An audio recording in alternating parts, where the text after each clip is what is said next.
Welcome to को curricular master YouTube channel. आप सभी का स्वागत है आपके अपने यूट्यूब चैनल में। आज के वीडियो के माध्यम से हम चर्चा करेंगे फर्स्ट एड एंड हेल्थ के बारे में। First aid and health BA BSc BCom के सेकंड सेमेस्टर में को करिकुलर कोर्स के रूप में शामिल है। तो इससे बनने वाले बहुत ही महत्वपूर्ण 37 एमसीक्यूज के बारे में आज की वीडियो के माध्यम से मैं चर्चा करूंगा। तो ये सॉल्व मॉडल पेपर होगा आपकी परीक्षाओं के लिए 2024-25 के लिए। ध्यान रखिएगा, बहुत ही इंपॉर्टेंट प्रश्नों को मैंने इसमें संकलित किया है। तो ऐसे ही प्रश्न आपकी परीक्षा में आने वाले हैं, तो ऐसे ही आपको इस चैनल पर वीडियोस मिलती रहेंगी। हालांकि मैं क्लासेस भी यानी कि इसकी एक प्रकार से लेक्चर्स आपको देने वाला हूं जल्द ही। तो आप जो है तैयार हो जाइए उसके लिए।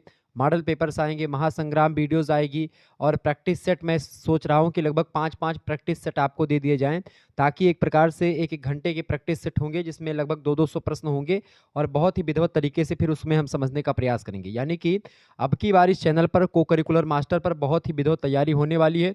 आप सभी लोग तैयार हो जाइए। चले, प्रश्न आ चुका है। रीढ़ की हड्डी की पतली अथवा ऊपर की जो हड्डी होती क्या कहलाती है?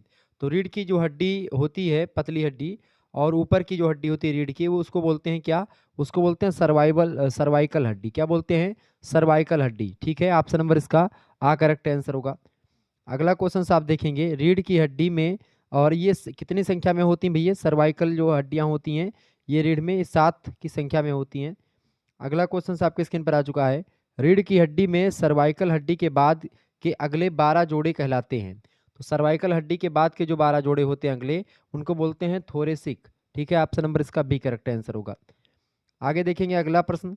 बच्चों में अलग अलग तरह की 5 रीढ़ की हड्डियों में हड्डियां होती हैं जिन्हें कहते हैं, क्या कहते हैं बताएं? बच्चों में अलग अलग तरह की 5 रीढ़ की हड्डियां होती हैं जिन्हें कहा जाता है, जिनको क्या बोलते हैं? जिसको त्रिकास्थी बोलते हैं, या फिर एक प्रकार से अंग्रेजी में सैक्रम उसी को बोलते हैं। इसका ए ऑप्शन करेक्ट आंसर होगा। अगला प्रश्न है, मानव में हामोड यानी कंठिका हड्डियों की कुल संख्या कितनी है? कंठिका शैली जो होती हड्डी जो होती है, हामोड हड्डी, ये यू आकार की होती है, यानी घोड़े के नाल की भांति होती है। तो कभी कभी ये भी प्रश्न बन सकता है कि घोड़े के नाल के तरीके की कौन सी हड्डी है? तो एक प्रकार से वो होती है हामोड यानी कंठिका हड्डी। ठीक है, ये एक ही हड्डी होती है, ये बात ध्यान रखेंगे, यानी इनकी संख्या एक होती है। अगला प्रश्न है, हाथ पांव की ऊपरी हड्डियां कहलाती हैं। हाथ पांव की ऊपरी हड्डियां क्या कहलाती हैं? अनुबंधीय हड्डियां कहलाती हैं। ऑप्शन नंबर इसका ए करेक्ट आंसर होगा। बढ़िया प्रश्न है। नेक्स्ट क्वेश्चन आप देखेंगे, ऊपरी अग्र अंग के अंतर्गत कुल कितनी हड्डियां होती हैं? ऊपरी अग्र अंग के अंतर्गत जो हड्डियों की संख्या लगभग 64 होती है। ऑप्शन नंबर इसका ए करेक्ट आंसर होगा। अगला क्वेश्चन है, अनुबंधीय अस्थिपंजर की हड्डियां पाई जाती हैं। अनुबंधीय अस्थिपंजर की हड्डियों की संख्या जो की पाई जाती हैं कहाँ पर? ये बाजुओं और टांगों में, कंधों में और नितंबों में ये पाई जाती हैं। इसका डी ऑप्शन होगा इन सभी में। आगे देखिएगा, अगला प्रश्न आपसे बन सकता है, ऊपरी अग्र अंग की जो हंसली हड्डी होती है उसको किस नाम से जानते हैं? जो यानी जो गर्दन पर होती है, हंसली यहीं पर होती है गर्दन के पास। ठीक है, जो निकला सा थोड़ा सा उभरा हुआ भाग होता है यहीं पर आप देखते हैं, यस आकार की हड्डी एक प्रकार से। ठीक है, लंबी सी हड्डी होती है यहाँ से दोनों तरफ आपके हंसली। तो ये एक प्रकार से पूछा जा रहा है कि इसको, इस हड्डी को किस नाम से जानते हैं बताएं? ऊपरी अग्रांग की हंसली की हड्डी जो होती है उसको किस नाम से जानते हैं? उसको कॉलर बोन बोलते हैं। क्या बोलते हैं? कॉलर बोन, या उसी को अंग्रेजी में क्लेविकल बोलते हैं। ठीक है, क्लेविकल बोन या फिर कॉलर बोन बोलते हैं। ठीक है, ध्यान रखिएगा। अगला प्रश्न है, कंधों के ब्लेड्स किस हड्डी का रूप है? कंधों के ब्लेड्स किस हड्डी के रूप हैं? तो ये होते हैं स्केपुला। स्कुपुला को शोल्डर बोन भी, या शोल्डर जो है शोल्डर ब्लेड बोलते हैं। क्या बोलते हैं? Shoulder blades. ठीक है, नेक्स्ट क्वेश्चन आप देखेंगे, प्रश्न है, निचले बाजुओं की अंगूठे की ओर की हड्डियां कहलाती हैं। निचले बाजुओं की जो अंगूठे की ओर हड्डियां होती हैं वो रेडियस कहलाती हैं। ऑप्शन नंबर 1 करेक्ट आंसर होगा। अंगुलियों का हड्डियों को किस अंगुलियों की हड्डियों को किस नाम से जानते हैं? तो अंगुलियों की जो हड्डियां होती हैं उनको क्या बोलते हैं? फ्लेंजिस बोलते हैं, फ्लेंजिस या फ्लेंस। ठीक है, ए ऑप्शन करेक्ट आंसर होगा। हथेलियों की हड्डी जो होती, जो लंबी हड्डी होती, क्या कहलाती है? उसको बोलते हैं मेटाकार्पलस। ठीक है, जो है कार्पल्स जो हड्डी है, ये हथेलियों की जो लंबी वाली हड्डी होती है उसी को बोलते हैं। डी ऑप्शन करेक्ट आंसर होगा। ये सब प्रश्न आपकी परीक्षा के लिए बहुत ही महत्वपूर्ण है, ध्यान रखिएगा। आगे देखेंगे, अगला प्रश्न है, अधिवृषण की संरचना होती है। अधिवृषण, अधिवृषण की संरचना देखिए काय और पूंछ दोनों तरीके से होती है, यानी करेक्ट आंसर क्या हो जाएगा इसका? सी ऑप्शन इसका राइट आंसर हो जाएगा। ओके, काय तथा पूंछ, सी ऑप्शन। अगला प्रश्न है, मानव जनतंत्र में या जननतंत्र के किस अंग में शुक्राणु परिपक्व होते हैं और उनमें गति करते हैं? तो अधिवृषण में ही करते हैं। ऑप्शन नंबर इसका सा करेक्ट आंसर हो जाएगा। अगला प्रश्न है, शुक्रवाहिनियों की लंबाई होती है। शुक्रवाहिनियों की लंबाई कितनी होती है? शुक्रवाहिनियों की लंबाई 40 से 45 सेंटीमीटर होती है। इसका डी ऑप्शन करेक्ट आंसर होगा। अगला प्रश्न है, किस नालिका के द्वारा नर शुक्राणु शुक्राशय में पहुंचते हैं? तो शुक्रवाहिनियों के द्वारा पहुंचते हैं ये। शुक्रवाहिनियों के द्वारा जो नर शुक्राणु होते हैं वो शुक्राशय में पहुंचते हैं या पहुंचाए जाते हैं, ध्यान रखिएगा इस बात को। अच्छा, ये बताएं कि जो जो शुक्राणु होते हैं कितने जोड़े होते हैं मनुष्य के शरीर में? तो वो होते हैं 23 जोड़े। ठीक है, ध्यान रखिएगा 23 जोड़े होते हैं। अगला प्रश्न, नरबीर का निर्माण किससे होता है? नरबीर का निर्माण इनमें से किसी से नहीं होता है। डी ऑप्शन करेक्ट आंसर होगा इसका। अगला प्रश्न, शुक्राणु तथा मूत्र के बाहर निकलने का संयुक्त मार्ग जो होता है, जो कि पुरुष जनन अंग होता है, उसको क्या बोलते हैं? शुक्राशय नहीं, अधिवृषण नहीं, शुक्रवाहिनियां भी नहीं, उसको बोलते हैं सिसन। ऑप्शन नंबर इसका डी करेक्ट आंसर होगा। नेक्स्ट क्वेश्चन आप देखेंगे, वृषण कोषों के अतिरिक्त नर जनन तंत्र का एकमात्र बाह्य जननांग और कौन सा है? वृषण कोषों के अतिरिक्त और जो जननांग होता है पुरुषों में, वो उसका नाम है सिसन। ठीक है, ऑप्शन नंबर इसका द करेक्ट आंसर हो जाएगा। अगला क्वेश्चन आपकी स्क्रीन पर आ चुका है, मानव जनन तंत्र की सहायक ग्रंथि है। मानव जनन तंत्र की सहायक ग्रंथि कौन सी है?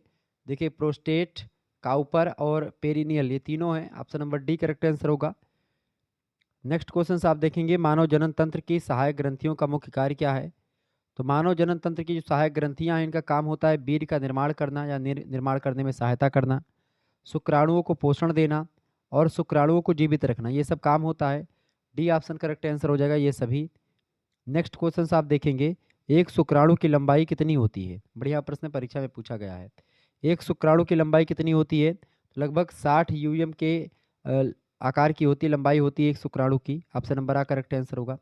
नर शुक्राणु कितने भागों में बटा हुआ होता है? नर शुक्राणु सिर, पूंछ और ग्रीवा और मध्य भाग, यानी ग्रीवा या मध्य भाग में बटा होता है ये सभी। डी ऑप्शन करेक्ट आंसर होगा। नर शुक्राणु के किस भाग में एक जोड़ी तारकाय मतलब तारकाय उपस्थित होता है? तो नर शुक्राणु के जो है ग्रीवा या मध्य भाग में क्या होता है? एक जोड़ी तारकाय उपस्थित होता है। इसका ए ऑप्शन करेक्ट आंसर होगा।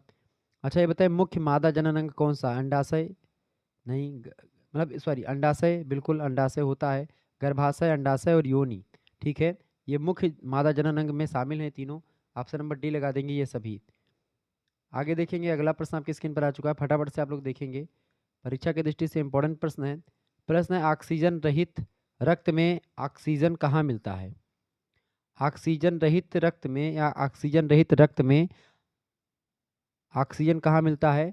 तो मिलता है जाकर के फेफड़ों में। ऑप्शन नंबर इसका ए करेक्ट आंसर हो जाएगा। नेक्स्ट प्रश्न है, रक्त को छान करके शुद्ध करने वाला मानव का कौन सा अंग है? तो वो अंग है आपका किडनी। ऑप्शन नंबर इसका सा करेक्ट आंसर होगा। अगला प्रश्न है, शुद्ध और अशुद्ध रक्त के मिलने से रोकने के लिए मानव शरीर में कितने वाल्व होते हैं? तो शुद्ध और अशुद्ध रक्त को मिलने से रोकने के लिए, ताकि शुद्ध और अशुद्ध रक्त एक में ना मिल जाए, इसके लिए 4 वाल्व होते हैं। ऑप्शन नंबर इसका डी करेक्ट आंसर होगा। आगे देखेंगे, मानव हृदय किस आकार का होता है? तो मानव हृदय जो होता है मुट्ठी के आकार का होता है। सी ऑप्शन इसका करेक्ट आंसर होगा। मनुष्य के हाथ की मुट्ठी, बंद मुट्ठी। अगला प्रश्न, खुली मुट्ठी, बंद मुट्ठी। आगे देखेंगे, ऑक्सीजन रहित रक्त फेफड़ों में जाने से पहले किस अलिंद में भरता है? दाएं अलिंद में, बाएं अलिंद में, नीचे निलय में या ऊपरी अलिंद में? तो ऑक्सीजन रहित रक्त फेफड़ों में जाने से पहले ये दाएं अलिंद में भरता है। ऑप्शन नंबर इसका ए करेक्ट आंसर होगा। अगला क्वेश्चन देखिएगा, मानव हृदय औसतन 1 मिनट में कितनी बार धड़कता है? बहुत इंपॉर्टेंट प्रश्न है, परीक्षा में कई बार आया है। तो मानव हृदय औसतन 1 मिनट में जो धड़कता है वो 72 बार धड़कता है। Option number A correct answer होगा। अच्छा, ये प्रश्न नया है कि मानव हृदय 1 मिनट में कितना रक्त पंप करता है? तो 1 मिनट में मानव शरीर जो होता है वो 70 मिलीग्राम एक प्रकार से रक्त पंप करता है। कितना? 70 मिलीग्राम। एक दिन में कितना करेगा? जब 1 मिनट में इतना करता है तो आप 1 घंटे में जोड़ लीजिए, 60 मिनट में कितना करेगा? 70 मिली कर रहा है, तो 1 मिनट में आप देखेंगे, 1 मिनट में यानी 60 सेकंड में इतना कर रहा है 1 मिनट में, तो आप देखेंगे 100 मिनट में कितना करेगा? 100 मिनट में कितना करेगा? तो आप देखेंगे 7000 मिलीलीटर। ठीक है, यानी कि 7 लीटर हो जाएगा। तो ऐसे आप देखेंगे, गुणा कर देंगे 24 से। ठीक है, तो कितना हो जाएगा? कुल मिलाकर के मानो हृदय जो है एक दिन में कितने लीटर रक्त पंप करता है, बहुत ज़्यादा हो जाएगा, लगभग 7600 लीटर के आसपास। Option number A correct answer होगा इसका। ऑक्सीजन युक्त रक्त एकत्रित होता है। ऑक्सीजन मतलब पंप करता है, इसका मतलब ये नहीं कितने लीटर एक प्रकार से खून आ जाता है, जैसे वही खून पंप होता है, फिर वही खून दौड़कर उसमें जाता है, फिर वही पंप होता है, फिर वही जाता है, इस तरीके से पंपिंग चलती है। खून आप देखते हैं जो जो आपका धुक धुक करता है इधर, मतलब कि शरीर में आपके हृदय जो है वो आप देखते हैं धक धक बोलता है, तो वही पंप कर रहा होता है। तो यही प्रक्रिया चलती रहती है, 1 मिनट में 72 बार धड़कता है, तो ऐसे में पंप होता रहता है। ठीक है। ऑक्सीजन युक्त रक्त एकत्रित होता है कहाँ पर? तो ऑक्सीजन युक्त रक्त जो होता है ये बाएं अलिंद में इकट्ठा होता है। Option number B correct answer, A correct answer होगा। नेक्स्ट प्रश्न है, हृदय रोग के जोखिम को बढ़ाते हैं, बताएं। हृदय रोग के जोखिम को कौन बढ़ाते हैं? मोटापा भी बढ़ाता है, उच्च रक्तचाप भी बढ़ाता है, उच्च कोलेस्ट्रॉल भी बढ़ाता है, यानी कि ये सभी बढ़ाते हैं। डी ऑप्शन करेक्ट आंसर होगा इसका। वहीं अगला क्वेश्चन आप देखेंगे और लास्ट प्रश्न है, वर्तमान में हृदयाघात के आधे मामले उन लोगों में होते हैं जिनमें कोलेस्ट्रॉल स्तर जो होता है वो सामान्य होता है। बिल्कुल ठीक है, करेक्ट आंसर आपका ए ऑप्शन करेक्ट आंसर होगा।